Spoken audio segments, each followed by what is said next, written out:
subsídios. Lições Bíblicas. Jovens. Lição 1. O Evangelho de Mateus.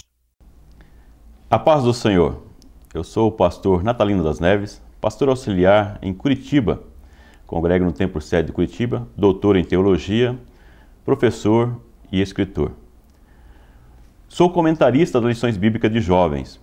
O nosso primeiro encontro foi há 2 anos, quando eu fiz o comentário Justiça e Graça, o estudo da doutrina da salvação na carta aos Romanos. E agora, mais uma vez, convidado pela CPAD, escrevi a respeito de Mateus. Seu reino não terá fim, vida e obra de Jesus segundo o Evangelho de Mateus. Quando a CPAD me convidou para escrever esse livro, eu fiquei pensando, quantas coisas já se escreveram a respeito de Jesus, da vida e obra de Jesus? Quantos livros nós temos, comentários? Quantas pregações já ouvimos a respeito de Jesus? Mas quando iniciei a pesquisa, a escrita do comentário, eu fui percebendo o quanto que estudar, ler a respeito de Jesus, da sua vida, das suas obras, é gratificante. E como que as coisas vão fluindo, e fui me deliciando ao escrever esse comentário. E acredito que você também vai se deliciar, você que é professor, professora, alunos e alunas que também estão ouvindo esse vídeo, certamente será beneficiado com esse estudo nesse trimestre. E que esses ensinos venham surtir efeito, influenciar a sua forma de pensar e de ver a vida de Jesus, e que isso venha modificar a sua forma de agir também em relação às demais pessoas e a forma de ver o reino de Deus. O Evangelho de Mateus foi o livro mais lido, já planejado por Deus. Isso já os pais da igreja, muito se leu a respeito de Mateus. Inicialmente, pela influência da interpretação da autoria que até então tido como Mateus, o discípulo de Jesus. E isso foi influenciando e tomando peso, mas não somente por isso, devido ao seu conteúdo e à ênfase que é dada nos ensinos de Jesus. O Evangelho de Mateus, ele serve como um manual de prática para a vida cristã. Vemos textos como o Sermão do Monte, por exemplo, que traz tantas orientações na questão ética, moral, da vida das pessoas, que serve como referencial para que nós possamos conviver tanto em comunidade, dentro da comunidade cristã, como na sociedade em que nós vivemos. E acima de tudo, Mateus é o único evangelho que traz uma abordagem a respeito da igreja, trazendo para nós algumas diretrizes que são importantes nesse convívio entre os irmãos e com a responsabilidade da missão de proclamar o reino de Deus. Vamos então à primeira lição desse trimestre, conhecendo o Evangelho de Mateus. Nessa primeira lição, nós temos que tratar alguns assuntos que são primordiais, muito importantes, como, por exemplo, as questões introdutórias do livro. Qualquer texto bíblico ou livro bíblico que a gente vai analisar, é importante nós analisarmos a sua autoria, por exemplo. Quem escreveu o Evangelho de Mateus? Quem tem uma interpretação mais conservadora e tradicional, que mais se ouve, por exemplo, na Assembleia de Deus, é de que foi o próprio discípulo de Jesus, publicano chamado Mateus, quem escreveu esse evangelho. E traz, quem tem essa interpretação já traz uma data mais próxima, entre 60 e 70. Já o meio acadêmico já faz uma abordagem mais próxima, ou seja, mais tardia, quando analisa o livro de Mateus não como uma única autoria, trazendo para datas posteriores, como 80, 85 e chega até 100. E eu coloco aí no comentário que a maioria das datas possíveis entre 60 e 85. O importante é ressaltar que, como nós fazemos uma análise sincrônica do livro de Mateus e não diacrônica, analisando, sim, o conteúdo, nós não vai impactar essa questão da autoria em termos da interpretação do próprio livro de Mateus. Vamos fazer uma análise sincrônica do livro, tendo como base o texto como ele está escrito.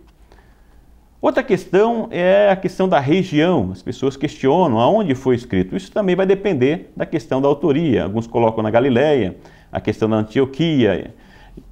Mas a predominância ainda hoje é que tenha sido escrito na região da Galileia, onde ele iniciou o ministério de Jesus, conforme nós vamos ver durante o decorrer das lições. Outra questão importante ao estudar os evangelhos é a questão sinótica.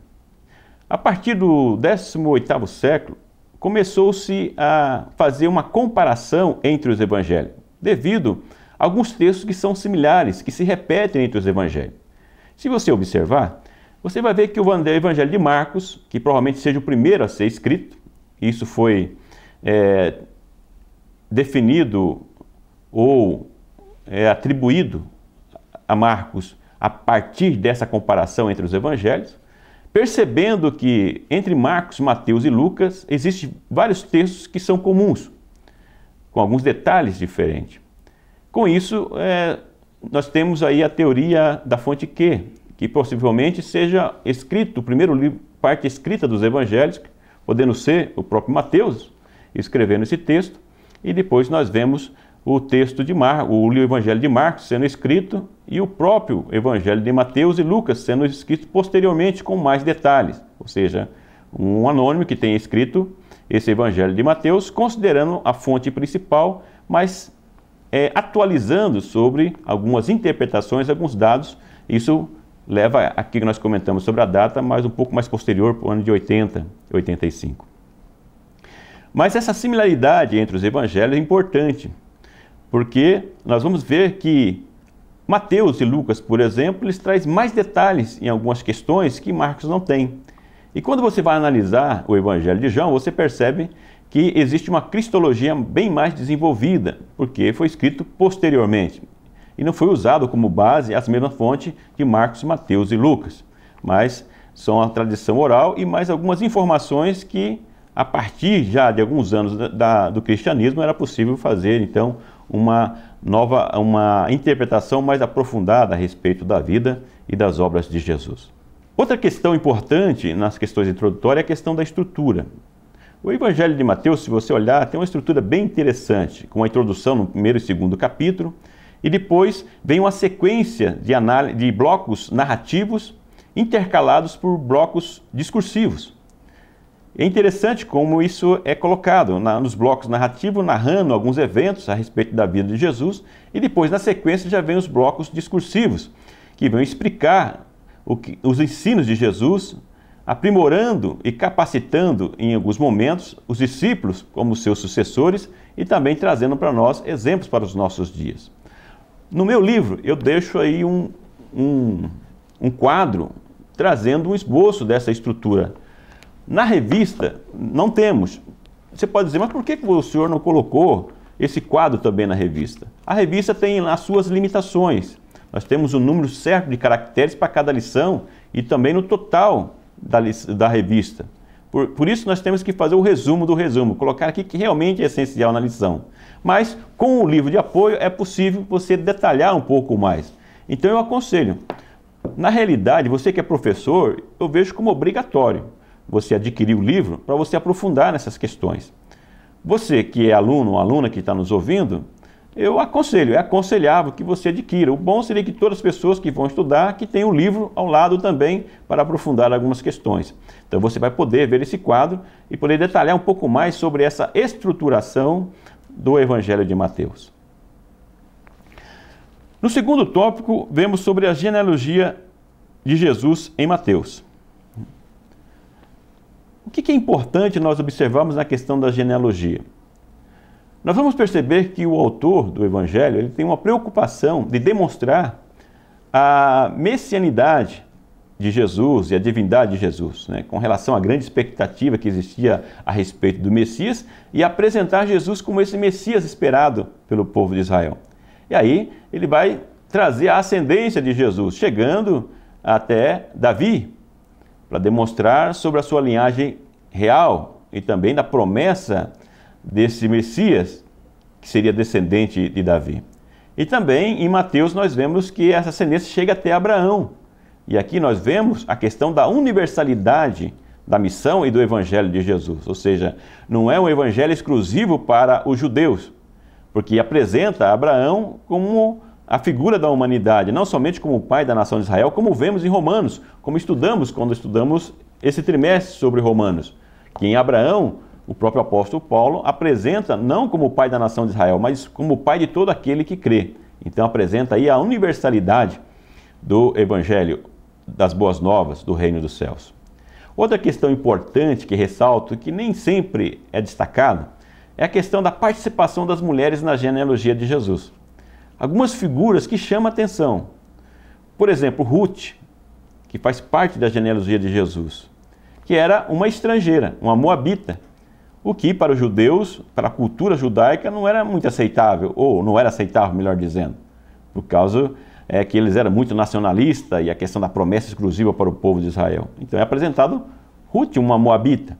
Nós vemos também a figura de Raabe, por exemplo, que, segundo alguns estudiosos e análise do texto, vemos que era uma sacerdotisa cultual ou uma prostituta cultual. Então tinha também questões que eram observadas e que eram questionadas pelo povo judaico.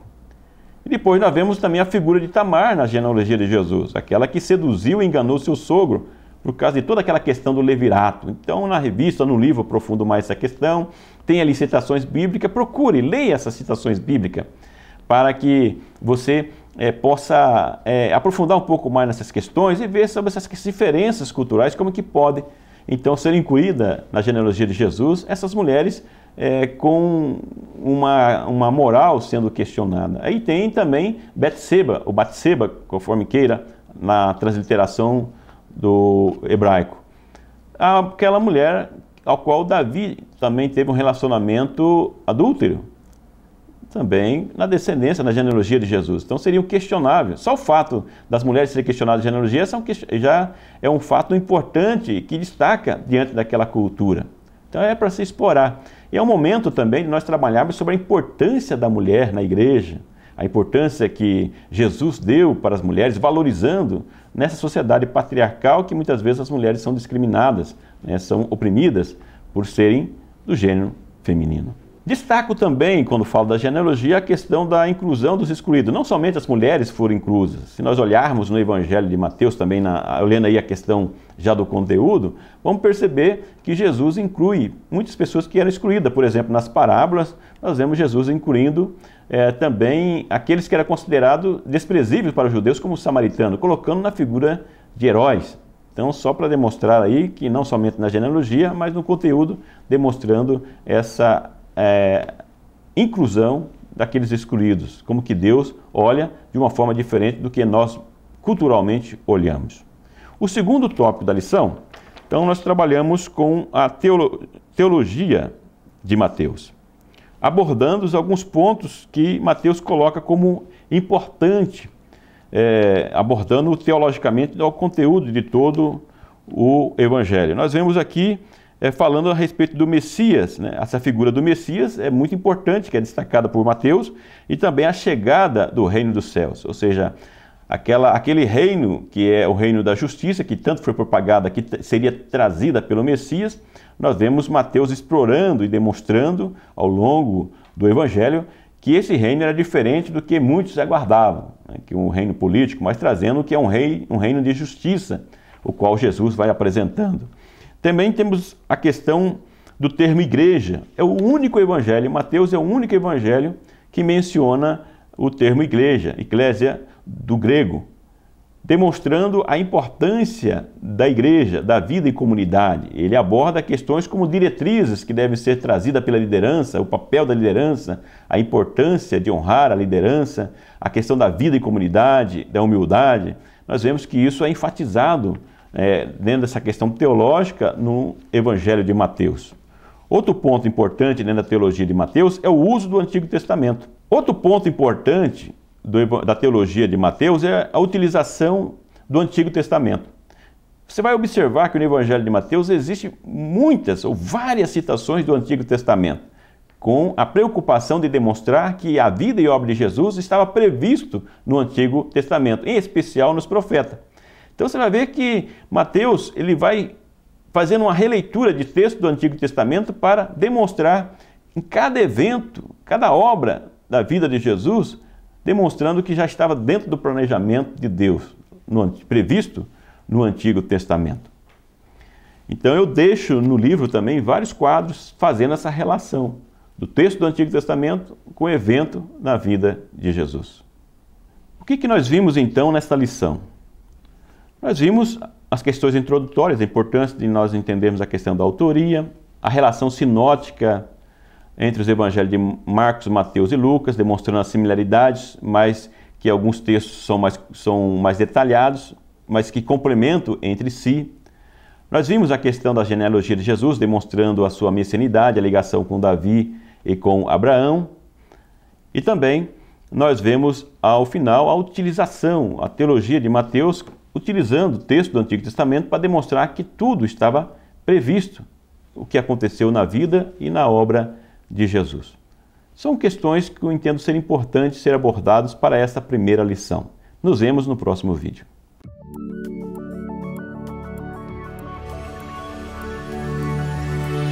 CPAD, a editora da Escola Dominical.